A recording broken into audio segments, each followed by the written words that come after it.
Sean, my man, thank you so much for joining us today. Thank you for having me. Of course, obviously, we got to get into DMen Tap, but that starts as one of the owners with your first ever alcoholic beverage because we got to go on the journey. We got to start at the beginning. Take us through it. My first alcoholic beverage. Oh, yeah. I used to steal my dad's beer, which was called DMen. I'm from Ohio. And we had a beer called DMen. And they would come in these little brown bottles, kind of like Old Dutch. I don't know if you know Old Dutch. Okay. I feel like I've seen them before. Little squat brown bottles of beer. Yeah. And I would watch Saturday Night Live and drink like 2 or 3 of them. And I was like, oh, this is the funniest shit I've ever seen. And it was with like my dad's snitched beers. So that was my first foray into drinking. A man of taste. Yes. DMen's from Milwaukee, Wisconsin. The DMen's, the SNL. I mean, a refined taste as a teenager. Look at you go. Yes. All right. So then transition that to finding your way to going from DMen's and SNL into being like, hey, this is something actually I want to do as a living and also give to the people in the world. I want to make beer. So the journey goes I'll make it as quick as possible, but it's a twists and turns. I would take me through the twists and turns. Ups and downs. Yes. I got sick as a dog drinking fuzzy navels, which is peach schnapps and orange juice at my mom's birthday party, and swore off drinking for the rest of my life. So I didn't drink like until maybe I was 16, 17, I started drinking again. And then I drank. Hey, it's Ohio. Long, hard months. So I had these, I started drinking again. It was like, oh man. I remember going to this one party and I was kind of a nerd. I still am, but nerds are like acceptable now. Nerds are cool now. I was a nerd in the 80s and it wasn't very acceptable. I remember drinking and talking to like the cool kids and we called them preppies back then. And I fit in and everybody liked me and everyone was laughing at my jokes. I'm like, hey, shit, maybe there's something to this, drinking. So I drank. And then when I went to college, the moment I turned 21, I'm a pretty big guy. I'm 6'5". Oh, nice. So you're like the mountain. I'm the mountain. Yeah, exactly. More like Shrek, like a friendly giant. That's that sounds like the best crossover that I didn't know that I needed in my life, but I absolutely do. The mountain's is a tad bit mean-spirited. So I started bouncing. I've been bouncing since I turned 21. And even before that, I did some like wrestling. I was Howie Mandel's bouncer at a Howie Mandel concert. And I did some like minor wrestling bodyguards just to make sure people didn't jump into the ring. So I've been in bars for a long time. I've done all that too. Just, same. Also was a bouncer and kept all the wrestling people from going. I'm 5'1". We don't need to get into my weight because it's embarrassing. But that was scary stuff. Yeah, but like, pros like us. We got that bond. Yeah. I did that. And then I moved to Chicago and I just started, I did some cool bouncing stuff. I actually was a bouncer at the Fireside Bowl, the infamous Fireside Bowl. Dude. I was there on the on the official last day. I was everyone rated and took the bowling pin. I did a horrible job of bouncing. It's all part of the journey. Yes, this is the ups and downs. I love it so much. And then eventually I got into like some craft beer and started like helping out my friends. This is in the early days of the craft beer like renaissance. Okay. So I helped out some of my friends in breweries, and that led to like going to Europe and seeing all the different street foods in Europe. And then it was like I was in a band and the band did pretty well for a minute. And then that just didn't work out. So it was like, now what am I going to do with my life? And your life sounds like a comic book. You should make this a comic book. I thought about it, but maybe. I would have to Okay, spice things up a little bit. But I don't think I don't think that there needs to be more spice. This is spicy. you ready for this? I was also a Oh, I'm mental ready. health counselor in homes for the mentally ill while all this was going on. So like you're also a good person. Never mind, you're right. You're a Mary Sue. We can't do this comic book thing. We'll It's get too good. not really a good person, but I'm a bad person who does good things. Fair. So that led to like, hey, let's start a food truck. There's what else are we doing? Like I could work at these mental hospitals, and my other partners were like, business partners were like, I don't know, we're just kind of like the excitement died down of like not having the band and stuff like that. I'm in my business partner. I got two of them. One of them I was in the band with, and the other was like our manager slash roommate. So it Okay. was like, we're like, we can't live these normal lives. Yeah. And so with the help of some other friends, we started the food truck, and we did the food truck for about 3 years and did pretty well with that. And it was like, it's time to open a brick and mortar. Then are you ready for this? Oh, I'm 5 ready. years ago to the day we opened this bar. What a coincidence. Ah, Happy 5-year anniversary. it's fate. It's fate. I feel this feels so, that's so that. right. This feels That's so the right. quick. There's some other that was like previously on Lost. That was like I the know this is recap. good. Now let's get to the current season of DMen Do we Taps. have to? I mean, we don't have to, but we No, want we to have drink the to. current season's beers, so it might be good too. We have to. I The can last feel 2 your years passion have from been here. the last 2 years have been rough. Yeah, tell me about how you guys like got through it, because that in and of itself is going to be a story of perseverance. I mean, it was like an automatic like turn into a carry out place. Uh which I think everybody did.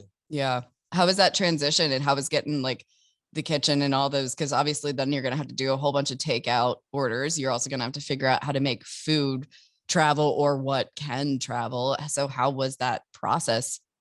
We had a great crew, and like the crew, everyone pulled together and helped. It was like we had this like original group of people that, you know, decided that they wanted to go through with this. And it was real scary at the beginning, but nobody knew it was going to happen. Yeah. So we just basically, I'm at the bar now. We like push the table up to the door, and this is where you pick it up, and put new gloves on and new mask on every time someone came in with an order. And we have a really good clientele and a good following because Yeah. we build it up with the truck, that we managed to keep going. And then we started, I know you interviewed Edmar from Maria's. Yes.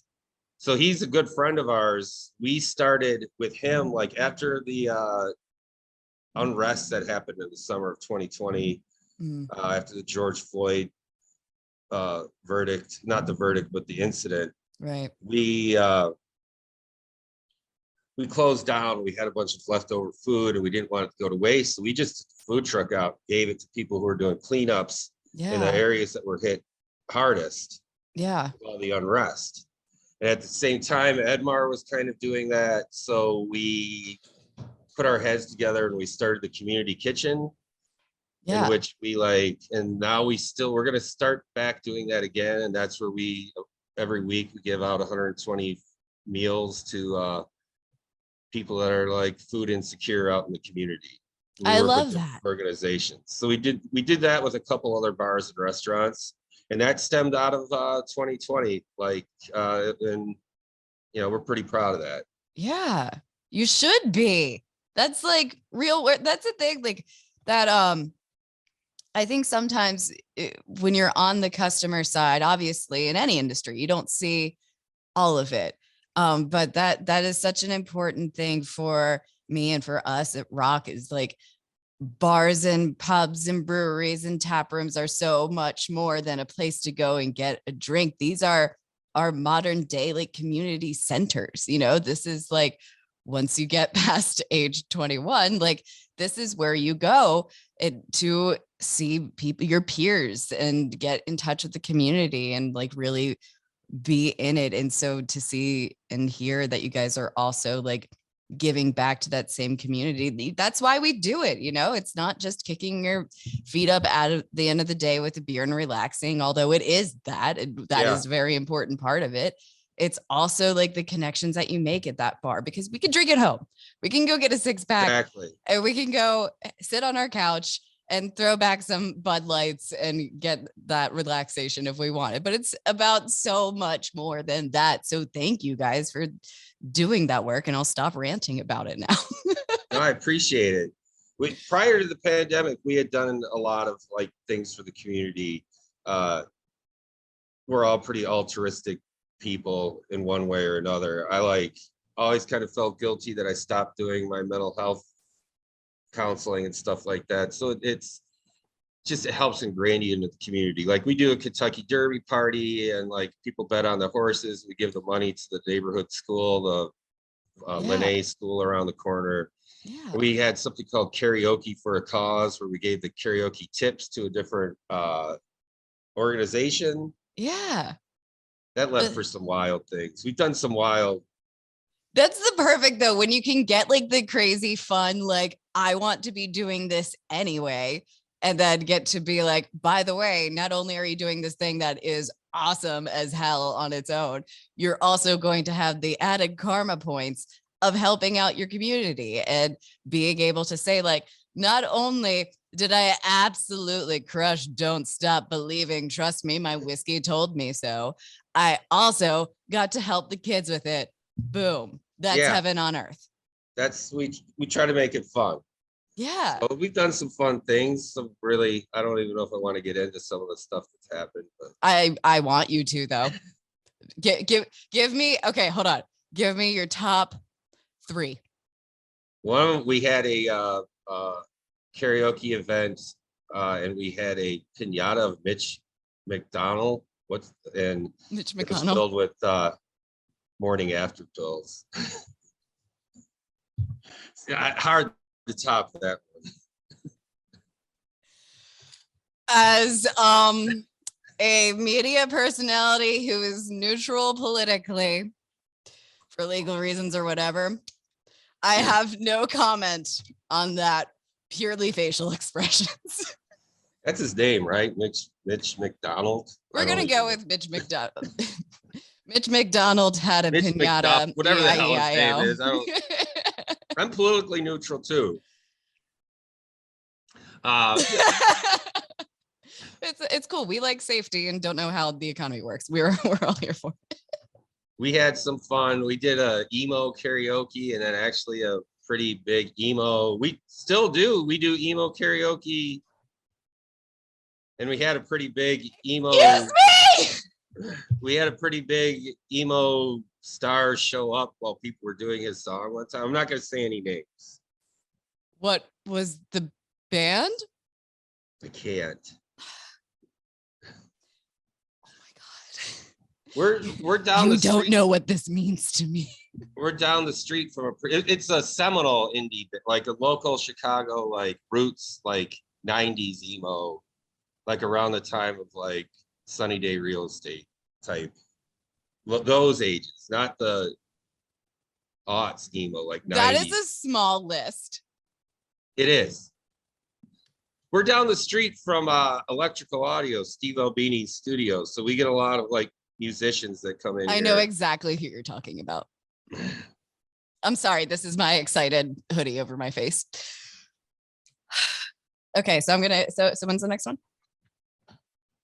When's the next emo thing? That's still something we still do, is the emo. When is that?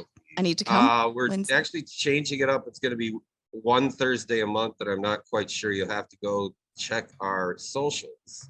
Oh, and could you tell us what your socials are? Yes. Well, if you go to the Facebooks, it's just DMen Tap. Facebook. And Facebook is DMen Tap. Instagram is DMen Tap Shy. Twitter is DMen Tap. But I like when the plugs naturally come. This is good. That's about it. Okay, cool. So DMen Tap and DMen Tap Shy. DMen TAP. Perfect. Because the food truck is the Donor Men truck. Tell me about the food truck. What a food truck. This is an actual replica of our artwork on the, that's a photograph. Oh, that's That's like cool. 1,000 photographs all smashed into one. Who did that art? William Test is his name. Cool. That's really See? awesome. You can see. Lots of color. Yeah.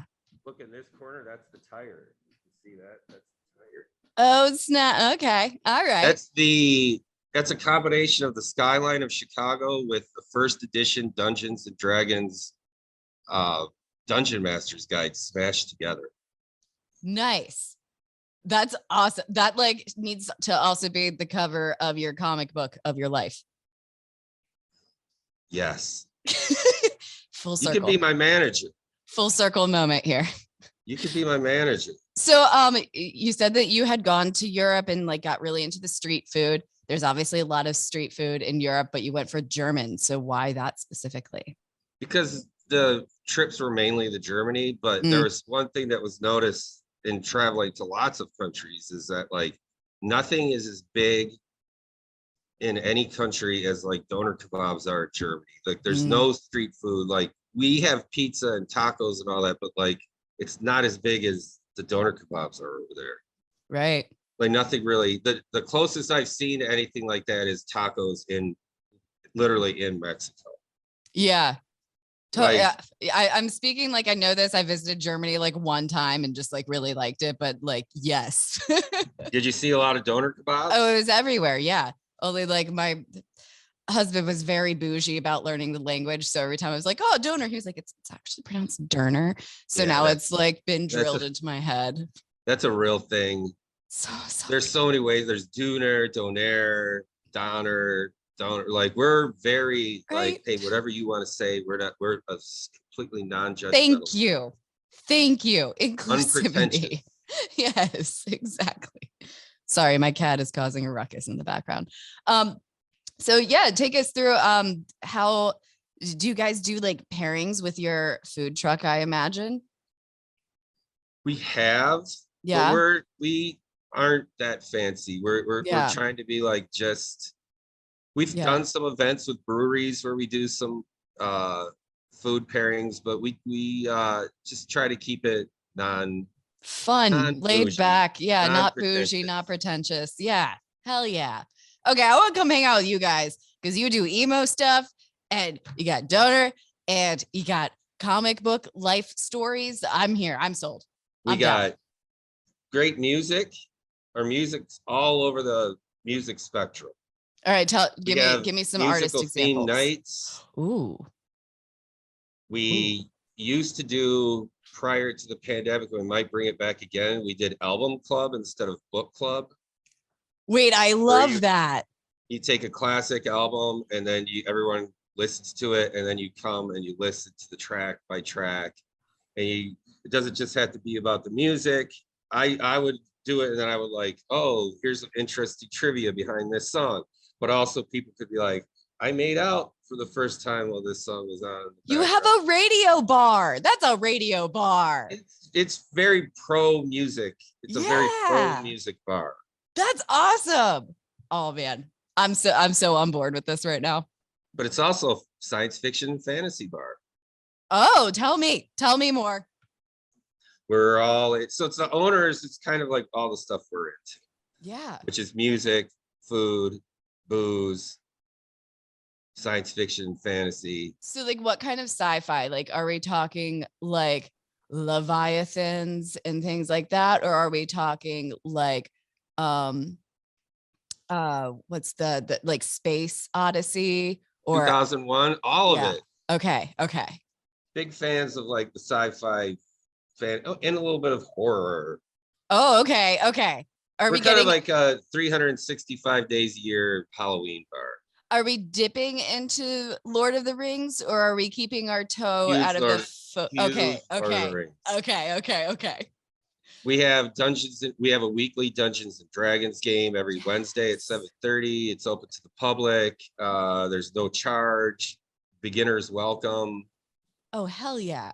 Then we do lots of people. We have a big gaming room in the back. We have Magic the Gathering games. We have a huge selection of board games. We have Magic tournaments in here. people are more than welcome to reach out to us at contact@dmentap.com for rental, and you can have all kinds of whatever games you want to do. You're more than welcome to do it here. And we keep the prices like basically free to like small charge, just like buy our food and drink. Like, Yeah. we just I'm want to have like a so place here for for people to this. come in and do stuff. Yes, it's like the geeky rocker community center with drinking Yes. and good food. You couldn't have described it better. Boom. With in a little bow right on top. Got it. We have some like versus nights. We have some fun versus nights. We have an annual, because Bucket of Blood Records and Books is around the corner from us. Oh, And nice. so they're a sci-fi and horror and like heavy metal punk record store. And they're just around the corner from us. And they're amazing people. So we do a lot of stuff with them. And we do like a Genesis versus Rush night where like, oh my God, yes. we play Genesis songs and Rush songs all night long. And then we just make fun of like Genesis and Rush. And it's all good spirited. Yeah, love. Recently, we're all having fun. Yeah, we like both bands, but just don't one more than the other. Yeah, we recently did a 9 Inch Nails versus Skinny Puppy night. Oh, brought out a really great crowd of like. You're trying to start fights though. A little bit, but it's like we're fans of everything. But it was a good, really fun night. Yes. Of like people telling stories about like, this Chicago's a pretty cool community in like the goth industrial world. So there are people in here that have like worked with people in those bands. People were telling stories, and it was a great time. Yeah, absolutely. That sounds like the most fun. Again, it is Geeky Rocker Community Center. I'm so here for this. Thank you so much. All right. And do you have anything else you want to get out into the ether? We're open. We're safe.